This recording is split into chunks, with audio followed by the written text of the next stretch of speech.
What's up, guys? Welcome back to the Baseball Planet YouTube channel. I'm Michael here with my friend Mike. I was here with Anthony Jack DeCoco. Today we'll be talking about American League signings and moves that went down. The headliner, Aaron Judge, back to the Yankees. 9 years, $360 million. Everybody thought Yankees or Giants. Ended up going back to the Yankees.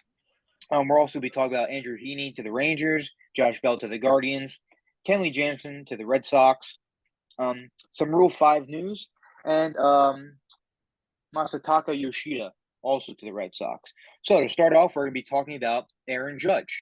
Aaron Judge back to the New York Yankees. 9 years, $360 million, like I said.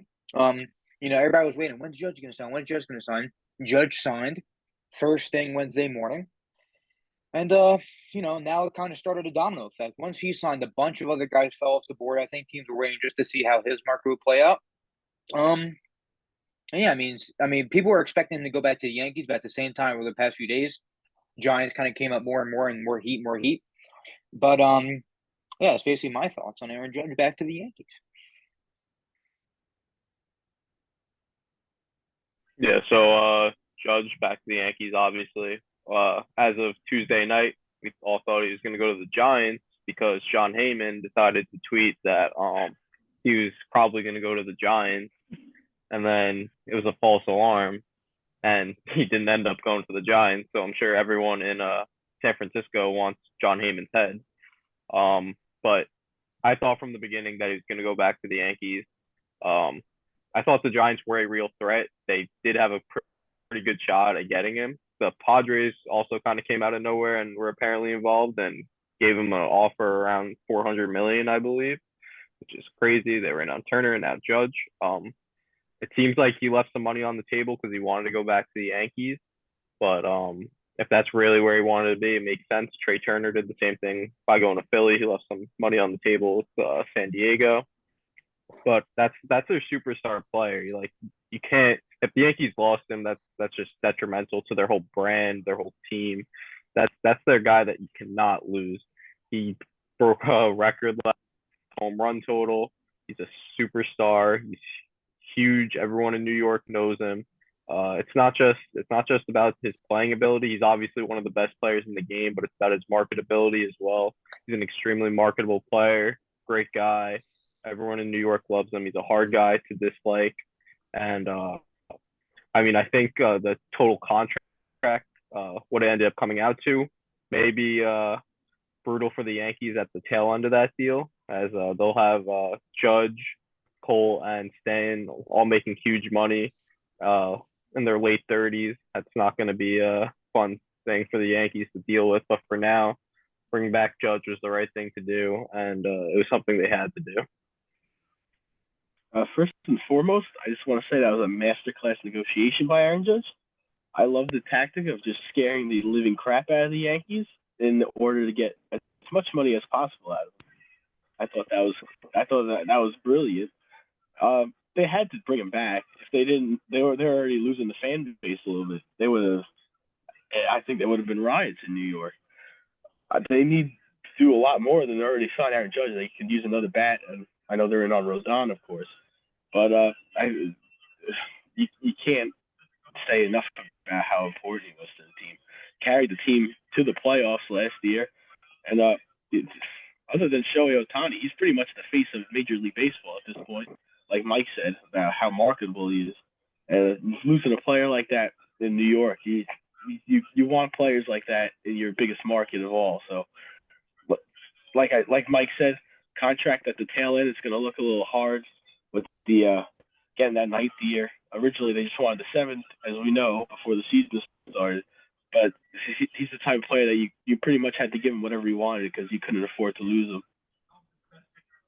him. Both these guys made really good points. And like AD was saying, you really can't afford to lose Judge. Judge is your face of the franchise. You go from being like, all right, this guy's our face of the franchise, hits free agency, scares the living crap out of Yankee fans and the Yankees overall. Now it's like as soon as he signs, everybody's like, oh, he's going to be the next captain. So it's like he went from almost leaving on the borderline of leaving to now becoming, the next kind of Derek Jeter figure for the Yankees. great deal for Judge. Like Mike was saying, the Padres got in there late. I mean, the Padres also got in there for Trey Turner. Wouldn't be surprised if they were in on Carlos Correa and everybody else in the market right now because it seems like they're very desperate.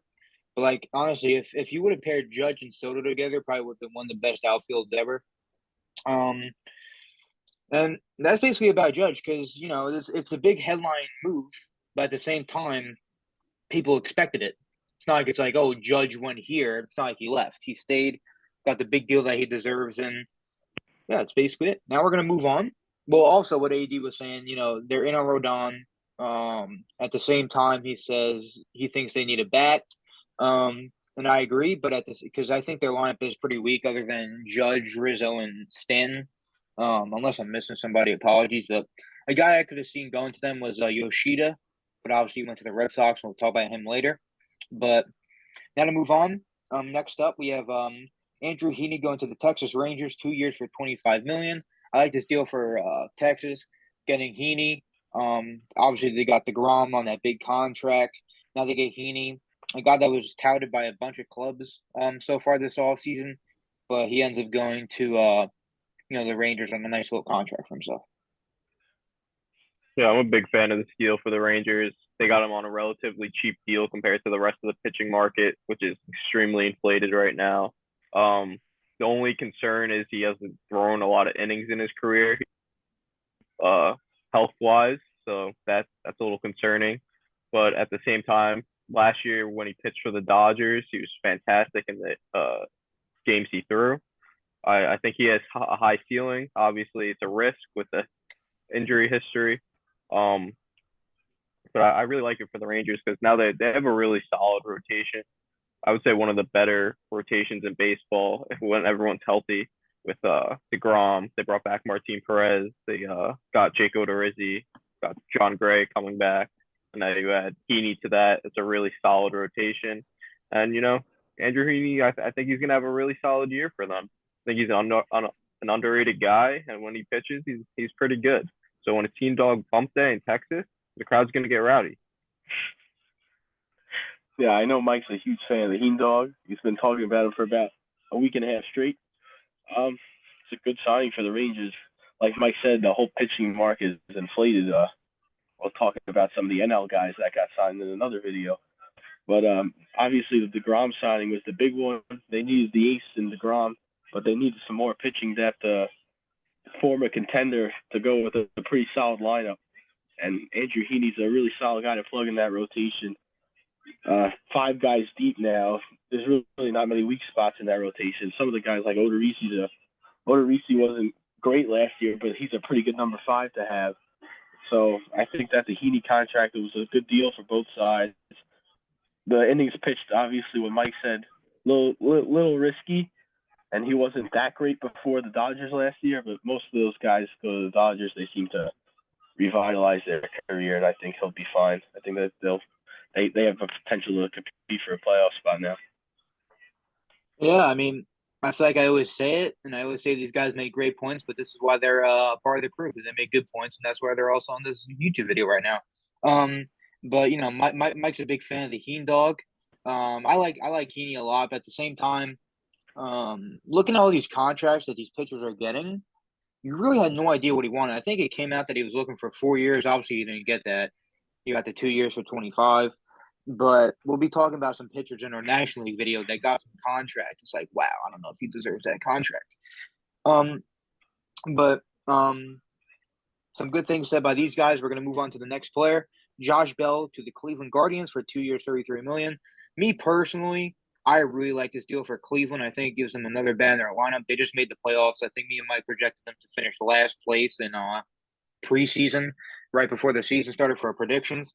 Um, you know, I think this gives them one of the best, corner infield duos in the league, with J Ram and Josh Bell now. And I really just really like Josh Bell as a player.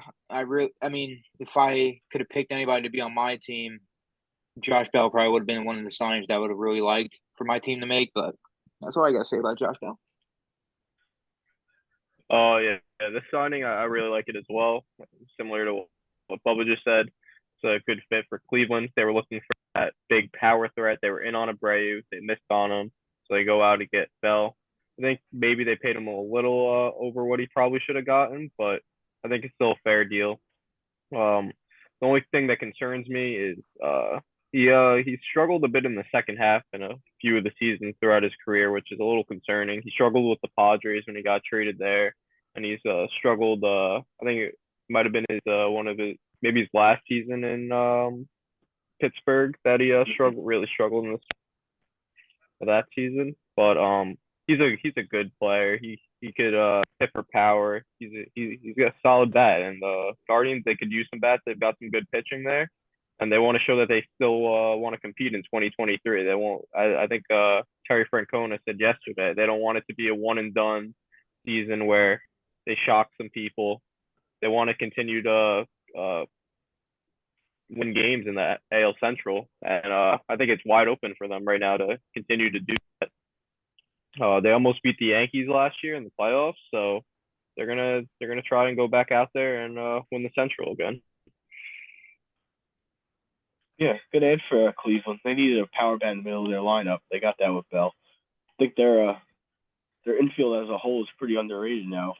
You got Bell and J Ram at the corners, and then Jimenez and Rosario. All they do is hit, and Jimenez is a great fielder as well. I think that they needed a bat, and I think that they definitely got it with Josh Bell. His contract's not too bad. Mike said it might have been a little over market value, but for a team that pretty hesitant to spend money in recent years, it's nice to see them going out there and actually signing a free agent. I think right now, maybe the only thing that they can really use to really improve that lineup is get a nice catcher, maybe a Sean Murphy type. But I really like this signing for Cleveland. Once again, these fellas keep putting out information that everybody's gonna like to hear, man. Next player up, Kenley Jansen. Kenley Jansen to the Boston Red Sox, 2 years, $32 million.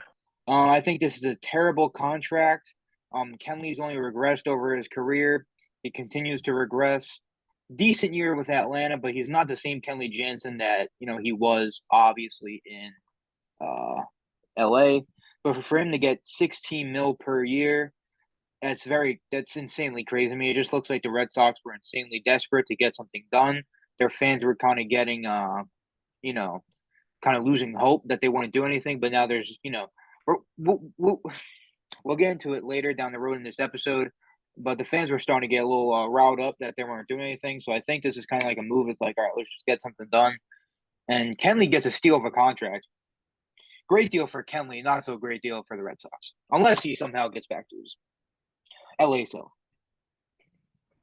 Yeah, I agree with Bubba on that. That I really dislike the contract. I like the fit of Kenley to the Red Sox. I think it was a really good fit there. Made sense. They've already added 3 guys to their bullpen now. With Kenley, they added Chris Martin last week, and they added Joely Rodriguez a couple weeks ago. Joely, one of my favorite players. He's going to do big things for Boston this year, so watch out. But their pen's looking really nice right now. Kenley, probably their closer, with paying him that much. So you got to hope he goes back to being as dominant as he was. He had a good year in Atlanta last year. I'm not going to lie about that. But he wasn't as dominant as he's been in the past. He's obviously getting a little older now. So we'll see how that affects him. I don't like that much money for a reliever ever unless it's like one of the best in the game. And he's obviously not there right now. So yeah, I think it's a good move for the Red Sox in terms of the play got, but I don't like the contract. Yeah, I'm going to agree. It's a lot of money to give to him, especially after last year. I mean, the end of the last year, he looked a lot better than he did at points in the middle of the season, but there were a few times there it looked like he was kind of washed up. It's a good place for him to bounce back. AD rattled, some may say. He might have been a little bit rattled. Rattled. Yeah. Yes, rattled. He's rattled. So it's a good bounce back plays. I don't know if Boston, I didn't think that they were going to compete as much this year, but now they're making some signings. And they've been kind of desperate for a closer since Craig Kimbrell left there. So bit of an overpay, obviously, but it's nice to see them finally get someone that can potentially close games for them. Yeah, I mean, overall, like Mike was saying, I agree with him 100%. Like I said, I do not like the contract, but I like the fit. Like AD was saying, they've been looking for that closer for a while now. They had Matt Barnes, but now he's obviously regressed a ton. Uh, unless I'm missing something, I'm pretty sure Matt Barnes is still in the Red Sox. Yeah, he is. Unless I'm like drawing a blank, I should know if we just did the off-season plan. Um, Crazy thing is, the last 3 points we're going to make, including this and the rest of the points after this, will all be about the Red Sox. Um, Next thing we're going to talk about, it's not that big of news, but I just wanted to mention it. The Rule 5 draft happened today. This video is probably going to come out the next day after the Rule 5. But the Red Sox, you know, I lied. I don't know what I'm talking about. Next move that I'm going to be talking about. Apologies. Masataka Yoshida to the Boston Red Sox, 5 years, $90 million. A+ pronunciation, Bubba. Good job. That's why I take Japanese class, my friend.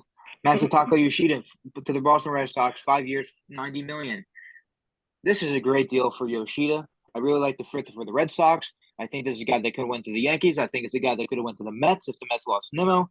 I think this guy that could have went anywhere and filled in really nicely. But me and Mike have been talking about this for a long time. Mostly him saying the argument, not me.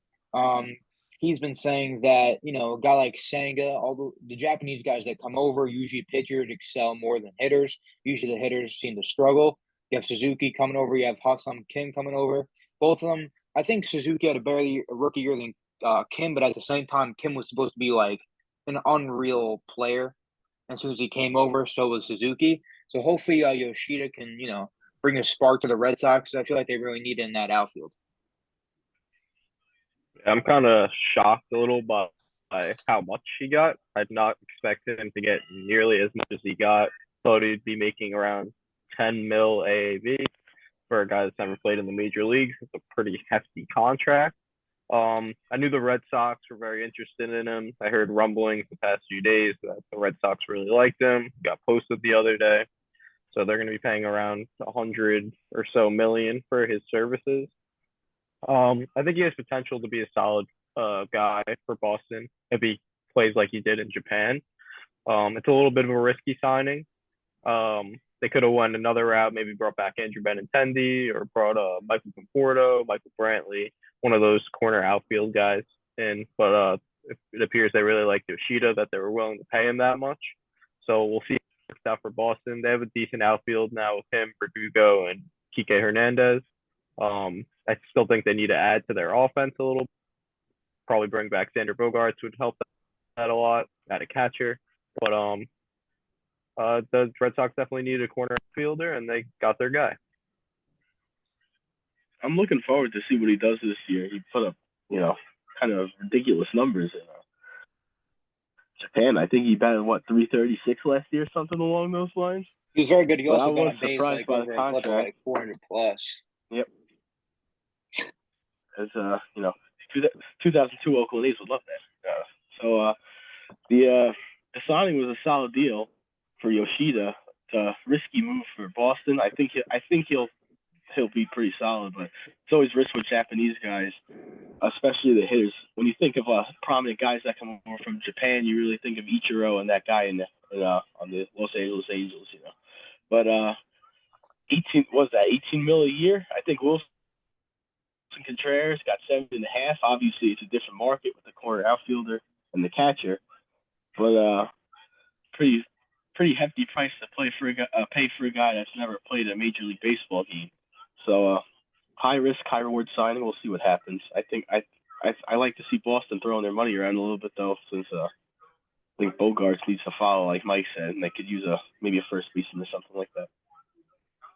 Yeah, I mean, I agree. I really like Yoshida. Yoshida is one of those Japanese prospects that actually I really liked, really followed along with for a while. In a while, me, I'm kind of like the Moneyball guys. I really like the Oakland A's, like AD was talking about. I really like a high OBP guy.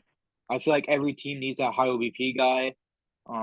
Especially a team like the Mets. If they lose Nimmo, they're really not going to have that. But because majority of the guys that have the high OBPs on their teams, the power guys. So you're not going to put them in the leadoff spot, but at the same time, I think, like I said, Yoshida could definitely fit into many different teams, but he ended up going to the Red Sox, and I really like the fit, and I really love the contract for him because he comes over to America and immediately gets that U.S. cash. Um, but we'll continue with the Red Sox for the rest of this episode, rest of this video. Xander Bogaerts supposedly gaining steam to go back to the Red Sox. Red Sox need Bogaerts back, man. He's one of those guys. We're talking about the faces of the franchise. Bogaerts and Devers, I feel like co-faces of the franchise for Boston. I mean, if they lose him, that'd be huge. That'd be huge loss for their team. And yeah, I mean, that's basically all I have to say because it's pretty simple to realize how much Bogaerts actually means to the Red Sox franchise and what he can actually bring to them on a daily basis. Yeah, Bogart's great hitter. Um, he's had some rough defensive years, but he's always been a great hitter. Been there for a while. Won a championship with them. Um, he's, as Bubba said, he's basically the face of their franchise right now since Mookie left. That's too to help with the young guys. He's a leader in that clubhouse, and if they lose him, which it's still possible they could lose him, I'm sure there's a lot of teams still talking to him right now. Probably a lot of teams that are interested, be like Giants now that they've missed out on Judge, or the Cubs, team like that. But yeah, I think they need to bring him back. I don't know what it's gonna take. They prepared to lose him by signing Trevor Story last off season. Just they can move Story back to short, maybe at a second baseman or go somewhere else with shortstop. Who knows? But at the end, Red Sox can bring back Bogarts. I find it hard to see them being a much better team unless they acquire someone else that's on his level, which is pretty hard to find. They're not going to sign someone like so. I probably see the Red Sox proving that they bring standard guard. Yeah, Bogarts is pretty much a must to bring back. The signings of Yoshida and Kenley Jansen really don't mean that much if Bogarts isn't back there because I don't, like Mike said, I really don't see them competing if that doesn't happen. There's going to be a lot of teams interested. Obviously, we hear about the Cubs, like Mike mentioned. Also, think I read the Padres are interested. I don't know where they're getting all this money from. They just seem to want to collect a lot of superstars, which I can't blame them. But really don't know where he's fit either because you got Kim and you got, of course, Tatis eventually. But arguably the best hitting shortstop in baseball, always hits around 300 or over. I think he's a must to bring back. If they, I mean, it wouldn't make much sense to use that much money on Kenley Jansen and Yoshida and let your homegrown superstar shortstop walk away. So I think they kind of have to try to make that work. Yeah, I mean, like AD said, like you need to bring him back. Yoshida and Jansen are good signings, but at the same time, it really doesn't mean anything if you don't bring back that guy. I'll get back to that point after I talk about this, but like you were saying too, the Padres might be interested in him, but at the same time, it's like they're probably trying to go after all these superstars because they know they need to get somebody like that just to be able to pass the Dodgers. I don't see anybody passing the Dodgers unless you stack up the team like it's MLB the Show team with like no salary cap whatever on it. I mean, I mean, I just think it's crazy. I have no idea where the Padres are getting this money from, but at the same time, we'll mention them in our next video that we talk about in the National League signings and everything. But like I was saying, they need to bring back Bogarts because I think it's another situation. I was talking to my friends who are Yankees fans, and I'm like, "Oh, how do you feel about this signing?" And it was like, them signing a player, and they're like, "Oh, it doesn't matter as long as if it's not Judge, I don't care." So now these Red Sox fans are basically saying, if it's not Bogarts, I don't care. Once Bogarts is out of the way or signed elsewhere, then it's be like, all right, we can start like appreciating these signings more. If anyone else has anything to say, we can, you know, talk more. But if not, we're gonna wrap it up. You boys good? We're good. All right, guys. Yeah. Thank you for tuning into this episode. The big Aaron Judge news, some Red Sox rumors and news, along with others. Thank you for tuning into the American League episode of this. We're gonna now hope you guys check out the National League episode. That'll be coming out basically right after this one. Thank you guys for tuning in, and we'll see you in the next episode.